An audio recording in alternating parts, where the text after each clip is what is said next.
In a previous episode, we noted how, by default, the browser will make anchor tags blue if you have never visited them before. So let's learn how we can override it using the most basic way, the way it was done a long time ago. And that's by using an attribute called style. So just as we can have a href attribute or a target attribute for anchor tags specifically, we can also have style tags that will work on any of the elements that go within the body. So let's try it now. Style equals and then quotation. So notice it follows the exact same format. The name of the attribute is style and the value is what? And this is where we get to use CSS. And CSS takes a specific shape of property name and property value. So in this case, if we want the color to be yellow, why don't we do color followed by a colon, then the value, yellow. Now what we have here is considered a statement. Get the color, make it yellow. Name, colon, value. And then we specify that we are finished by ending it with a semicolon. So let's save that. And now if I come back and reload the page, this text is now yellow, and that's a terrible color. Please don't ever do that. But let's say we want to make it black. Refresh, now it's black. Let's say you come from a print background and you're used to using maybe RGB values. Okay, I can do that as well, RGB, and this means red, green, blue. So let's say 100 red, 200 green, 50 blue. Reload the page, and now we get this nice green color. We also have the option of using what's known as hex values. So that would be a 6-digit sequence that references a specific color. So for example, if I wanted a grayish color, I could do E3, E3, E3. And notice that I prepinned a # to specify that this is a hex value. Now if I load the page, sure enough, we are referencing it like so. So there are many ways that you can specify a color, and it's as simple as using the color name, or if you need more control, to RGB. There's also something called RGBA, which you're not quite ready for yet. And then you can use a hex value. And then there's HSL. There's lots of different ways. I encourage you to research them on your own, but for now, stick with simple declared colors. Notice how this anchor tag has an underline. What if you do not want the underline? Well, that is referenced by a property name called text decoration. Text decoration from the browser is set to, and if we look here, here's all the options that are available. It's set to underline by default. If I reload the page, nothing will happen because that's already the default. If you want to verify this, once again, right click or control click, inspect element, and now if we come to the right area right around here, you can see default stylings that are in place. So what we see right here is element.style.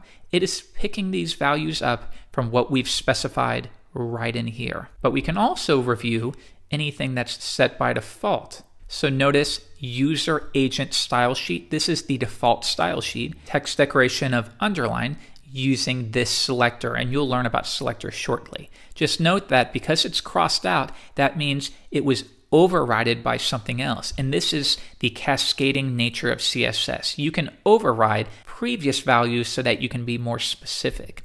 In this case, we've overwritten it with our own, so that takes precedence. So now we know we can override the values, so let's change it. And now we're going to say text decoration should be none. I don't want any kind of decoration.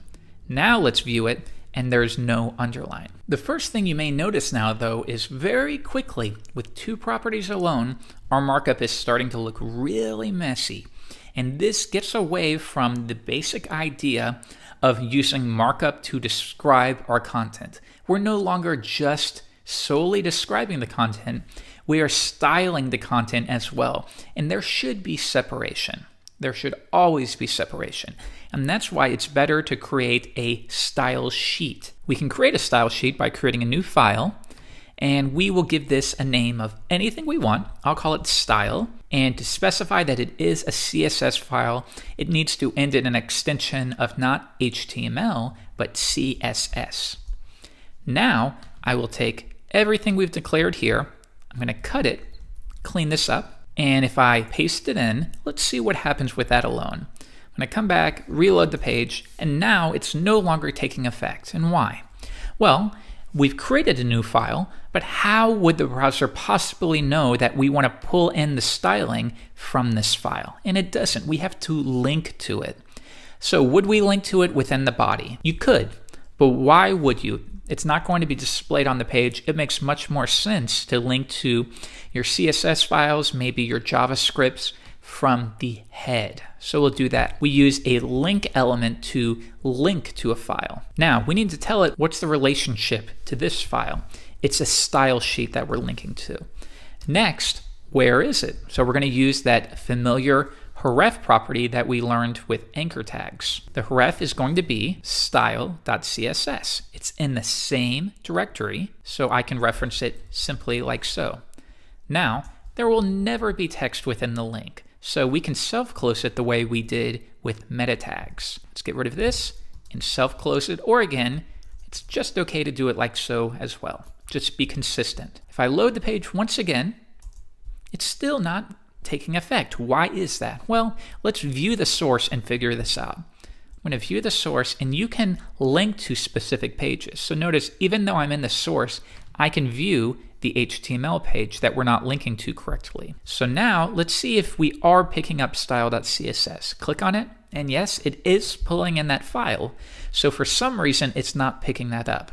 And the reason is, while we can use properties like this specifically within an anchor tag, we can only do so because it's implied what the styling is associated with. When you have style within here, it's implied that we're styling the anchor tag. Within a CSS file, we need to be a little more explicit. In this case, if I want to reference a tag name like anchor tags, I have to use a followed by a curly brace and then followed by a closing curly brace like so. And now I can take everything here, paste it in, and again, always indent for good practice. So now what we're saying here is find all anchor tags, any element that has a name of A. In this case, it's only referring to this right here. Then execute anything within the surrounding curly braces. And here we're going to get the color, make it red, text decoration, no underline. Let's try it now, and ta-da, now it is taking effect because we have explicitly stated what the styling is associated with. Now, why don't we add a heading tag? Keep it like so, reload the page, and now let's say I want to change the font of the heading 1 tag. Okay, well we can do that, not by doing the style attribute, even though you can get away from that. It's a very bad practice. I don't want you to do that. Always when you style something, reference the associated style sheet. And now I'm going to say, find all heading 1 elements and execute anything within the curly braces. In this case, if I want to change the font, I can type font. And if you use a good editor, lots of times they will give you code hints. So if I say font family, you can see here's all of the choices. And you'll learn a little bit more about what fonts to choose in a future lesson. Just know you can't always use any font that's available on your computer because it likely won't be available on the computer of whoever is browsing your website.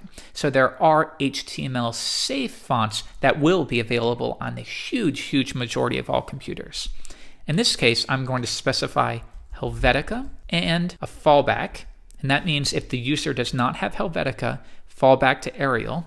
And then there is a base value called sans serif, and that will refer to, without getting into it too much, a very specific kind of font. However, a good tip to know is sans serif will automatically use one of these fonts if it's available as the default. So what you can do, if you want, is set this to sans serif and make sure you end it with a semicolon, and it will automatically use the most appropriate sans serif font.